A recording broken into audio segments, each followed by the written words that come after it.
Je m'appelle Romain Frances, j'ai 40 ans, ça fait maintenant 19 ans que je suis installé au Québec, et je m'y plais beaucoup d'ailleurs.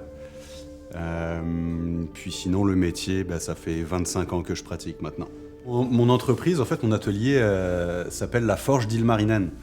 C'est quoi ou c'est qui Ilmarinen? Ilmarinen, en fait, c'était un sorcier forgeron dans la mythologie celtique, qui était patron des voyageurs, et qui était un fabricant de talismans. C'était un bon sorcier forgeron, fabricant de talismans. Donc pourquoi l'approche celte? Parce que je suis breton. Qu'est-ce qui m'a amené dans le métier? C'est assez simple, je pense que c'est un cas de figure assez général. Moi j'ai commencé à l'âge de 15 ans, donc théoriquement c'est un âge où la majorité sont à l'école. Moi j'étais dans ce qu'on appelle un échec scolaire, j'aime pas trop ce terme-là, mais en tout cas l'école n'était pas faite pour moi. Donc très jeune, il a fallu que je me choisisse un métier. Donc j'ai fait plusieurs prestages dans différents métiers, taille de pierre, maroquinerie, chaudronnerie, et dans un atelier de métallerie où il y avait un ancien qui était à 2 ans de la retraite. Et quand je suis arrivé dans cet atelier, tout de suite ça m'a allumé, puis c'est comme ça que je me suis lancé dans les métaux, dans l'acier et le travail de l'acier à chaud. J'ai quand même eu plusieurs ateliers au Québec, j'ai en Estrie, en Mauricie aussi. Là, j'ai décidé de revenir à Compton, parce que ça reste quand même, ou du moins dans la région, ça reste un très bel endroit au niveau artisanal. En premier lieu, le côté gastronomique est quand même assez poussé, au niveau des producteurs locaux, les petites fermes biologiques, etc. Il y a toute une conscience de ce côté-là. Et je trouvais ça intéressant d'amener cette approche-là, mais avec avec les métiers d'artisans, finalement, ou les métiers d'art. Fait que ce qui m'a attiré ici, c'est quand même le dynamisme déjà ambiant qui se prêtait tout à fait à pratiquer ma discipline ici. Ce qui m'a beaucoup plu dans le métier et le matériau et la façon dont on le travaille, c'est nécessairement... Il y a quelque chose de très primitif dans ce métier-là, le fer rouge, le feu. On travaille avec les 4 éléments. Puis je dirais même un 5e, finalement, le côté un petit peu création, conscience, etc. Les arts. On pourrait le voir comme un 5e élément. Fait que c'est toute cette approche philosophique, puis voire même spirituelle, qui m'a vraiment motivé et dans lequel je m'épanouis énormément. Comme j'aime à dire, c'est sculpter la matière au même titre que son âme. Donc c'est vraiment un travail permanent, extrêmement épanouissant. Ouais, il y a un petit côté poète de la matière, dans le sens que c'est un métier et un matériau qui laisse place à toute une libre expression. Aussi bien le jeu avec les éléments que le matériau et le côté créatif et le dessin qui vient avec. J'aime beaucoup l'approche alchimique, je dirais, de la discipline. On a toujours une image de l'alchimiste un petit peu imagé, transformer le plomb en or. C'est pas tout à fait mon approche. C'est très métaphorique. Mais on joue avec le matériau et on le transforme en art, en visuel, et pour aller toucher et sensibiliser les gens. Donc il y a une approche extrêmement énergétique. C'est sortir vraiment de l'imaginaire collectif ou du côté très basique où l'image du public face au métier qui est souvent en lien avec les forgerons de village, l'utilitaire, etc. Comme les maréchaux ferrants par exemple, ou les cloutiers anciennement, ou les charrons qui cerclaient les roues de charrette. C'est vraiment important de préciser que la forge, c'est un terme très généraliste, qui veut tout et rien dire. Donc en fait, c'est une grande famille dans laquelle il y a plusieurs disciplines et plusieurs métiers, en fait. Donc ça peut être taillandier, les objets taillants, les outils pour les autres corps de métier, ça fait partie du travail de forgeron. Coutelier, chaudronnier d'art avec le travail à chaud, anciennement charron, cloutier, etc. Et la ferronnerie d'art. Donc la ferronnerie d'art, la discipline que j'applique, c'est vraiment la discipline qui est reliée à l'architecture et au bâtiment. Donc je travaille beaucoup pour le patrimoine, entre autres, parce que je construis aussi du neuf. Donc ça peut passer par la rampe d'escalier, le mobilier, le garde-corps, le luminaire, la sculpture. Mais c'est vrai que c'est souvent très utilitaire. Donc mon travail, c'est de l'utilitaire et décoratif. J'arrive dans une maison, elle est finie, puis on met les bijoux finalement à la finale, donc qui est la ferronnerie. On a un bel escalier en pierre taillée, on va mettre une belle rampe Louis XV là-dessus par exemple, ou un portail pour une belle porte d'entrée, etc. Donc c'est ça, j'insiste sur le côté, c'est utilitaire et en même temps décoratif. toujours pièce unique, sur mesure. Donc une rampe, tout le monde sait ce que c'est. Mais on peut faire toutes sortes de styles, toutes sortes d'époques, on peut inventer, ça peut même devenir sculptural. Est-ce que mon métier a de l'avenir ? Oui, forcément. Il y a toujours une image où on le voit comme un métier passé. C'est pas un métier passé, c'est un métier ancien, c'est vrai, mais tout à fait d'actualité. Le métier de forgeron, ça a toujours existé, ça existe toujours, et ça existera toujours. Parce qu'il n'y a pas de machine de toute façon qui remplace ce travail-là. Ça reste un métier relativement qui reste révolutionnaire en fait pour éveiller les consciences, puis ramener c'est une transmission humaine en fait au retour du non jetable, du non superficiel, puis le travail de la main et de la conscience. Donc on travaille avec des matériaux qui sont bien plus grands et plus vieux que nous. L'acier ou le fer, c'est un matériau très puissant, si je puis dire. On le voit, hein, un aimant colle après. Donc ça reste minéral, donc ça reste une constitution cristalline. Donc il y a une émanation énergétique monstrueuse. Et si en plus on y ajoute le travail, la conscience et les arts, ça fait des pièces que plus rayonnantes. Dans mes 25 ans de carrière, je dirais que j'ai eu un clash, puis le plus gros clash, ça a été vraiment mon immigration au Québec. Donc la réalité du métier France versus Québec. En France, c'est une institution, ça existe, il y a des formations qui existent, il y a des diplômes, il y a la Société des monuments historiques, etc. Il y a un besoin qui est quand même beaucoup plus présent. Au Québec, au niveau architectural et patrimonial, c'est pas encore, bien que ça change tranquillement, mais c'est pas encore aussi poussé qu'en Europe. Donc ça a été le plus gros clash. C'est sûr que quand je suis arrivé au Québec, puis j'étais assez jeune en plus quand j'ai parti l'entreprise, j'étais un espèce d'extraterrestre quand même, parce que dans l'imaginaire collectif, encore une fois, le forgeron c'était le maréchal Ferrand de village, avec un atelier un petit peu poussiéreux, etc. Moi c'est pas du tout ça, j'arrive avec des travaux extrêmement fins, qui implique l'effort physique de la forge. On a les mains sales, ou du moins sales, c'est juste du charbon. Et à côté de ça, ça implique une grande douceur pour dessiner et une grande sensibilité humaine pour appliquer ce métier-là. C'est un métier qui nous amène à faire vraiment toutes sortes de choses, pas juste du patrimoine, même si j'en fais beaucoup. Parfois, ça m'est arrivé d'être approché par le cinéma, en fait, plusieurs fois. Donc, des productions hollywoodiennes, même, des choses comme ça. Dernièrement, j'étais approché pour la nouvelle production des belles histoires des pays d'en haut. Donc, c'est le genre de choses qu'on peut me demander. Pour cette production, à l'époque, j'avais fait des luminaires. On m'avait demandé de faire des luminaires. Et sur la série luminaire, il fallait qu'il y en ait un qui soit en cours de fabrication pour que l'acteur qui faisait le forgeron puisse reproduire un petit peu la fabrication du luminaire en soi. Donc c'est ça, c'est un métier qui amène, même avec des techniques anciennes, qui amène un contexte très contemporain quand même.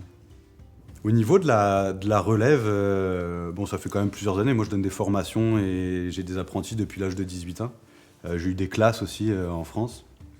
Mais au Québec, oui, il y a de la relève, donc il y a vraiment un réel engouement pour le métier, mais ça reste qu'il y a énormément de sensibilisation à faire pour montrer la réalité du métier. Parce qu'il y a toujours, encore une fois, un imaginaire collectif qui amène un petit côté romantique au métier. Ce que je trouve aussi d'ailleurs, parce que c'est un métier passion, mais c'est un métier avec un grand M, et ça implique des années d'apprentissage.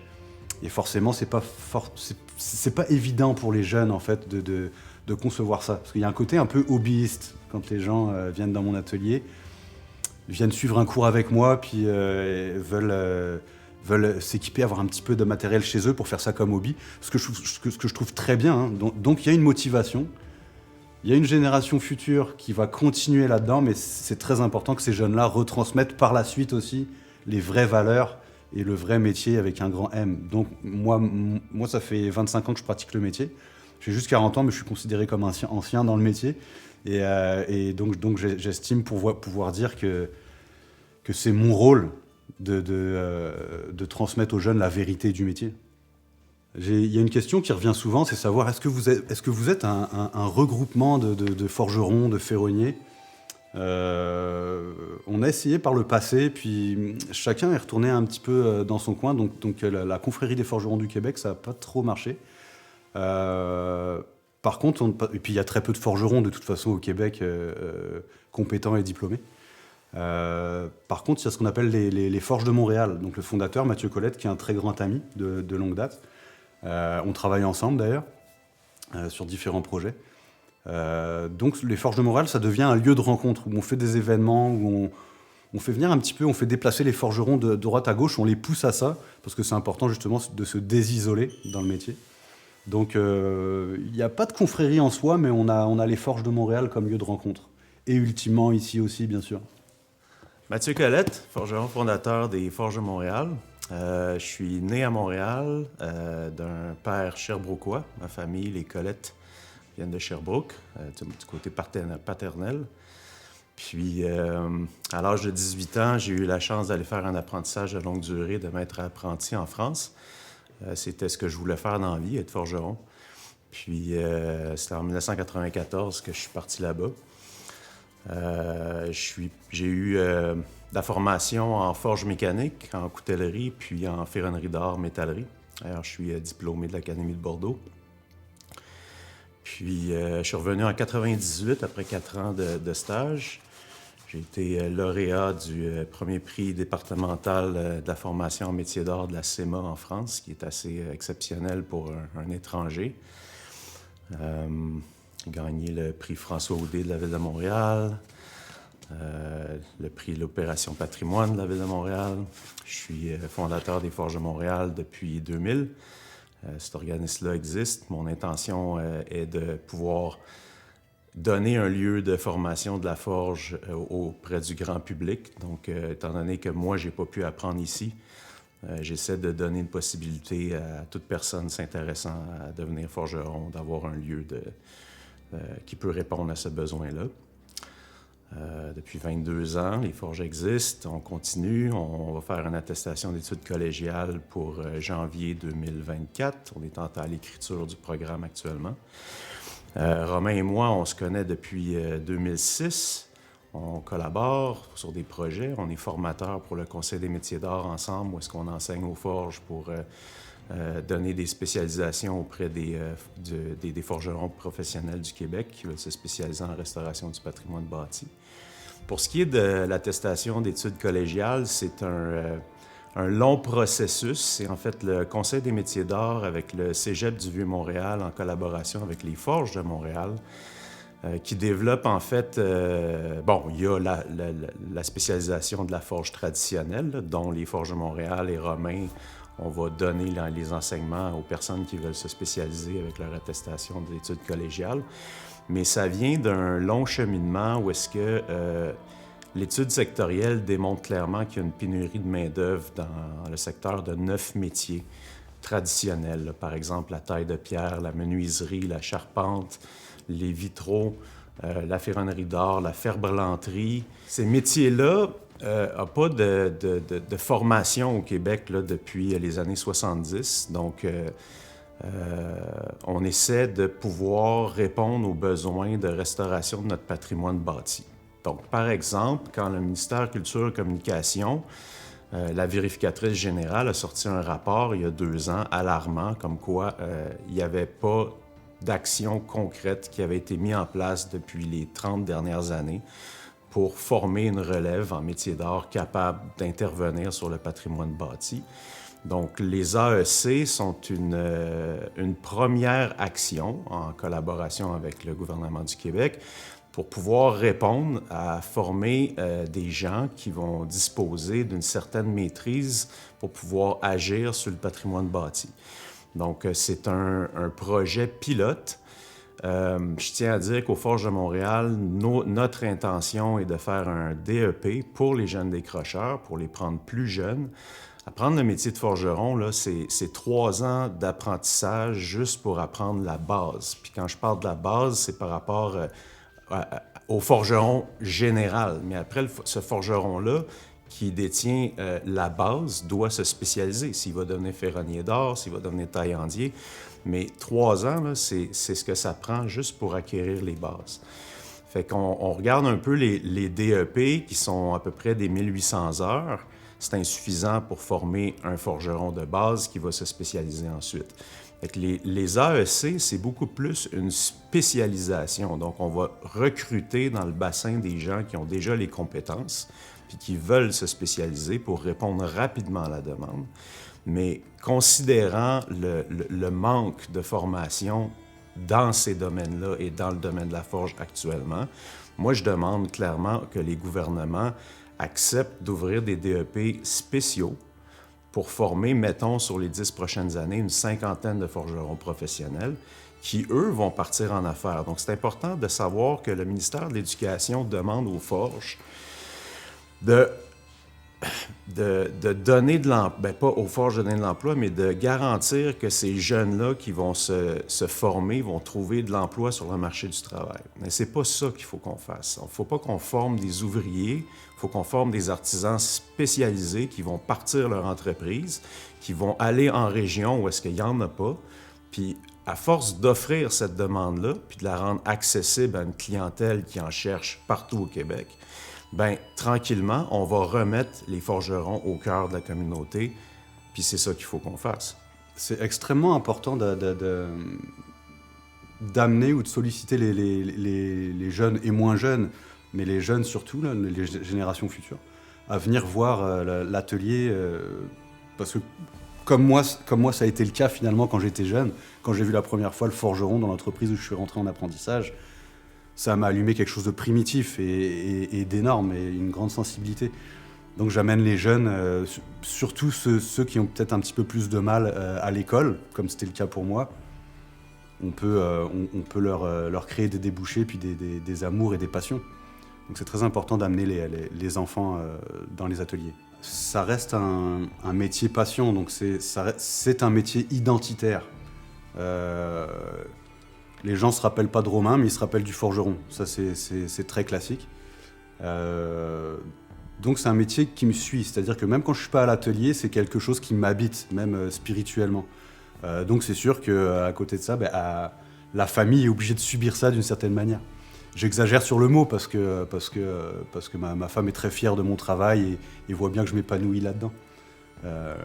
Et mine de rien, j'arrive à être présent quand même pour les enfants. Donc, c'est assez drôle parce que ma petite de 4 ans connaît beaucoup plus le vocabulaire de l'atelier et des outils que les deux grands. C'est assez particulier. Ouais, ma petite me demande, me réclame d'aller à l'atelier. Elle adore être dans le camion, elle adore venir à l'atelier. Elle a son petit marteau à elle à l'atelier pour jouer. On verra où ça mène.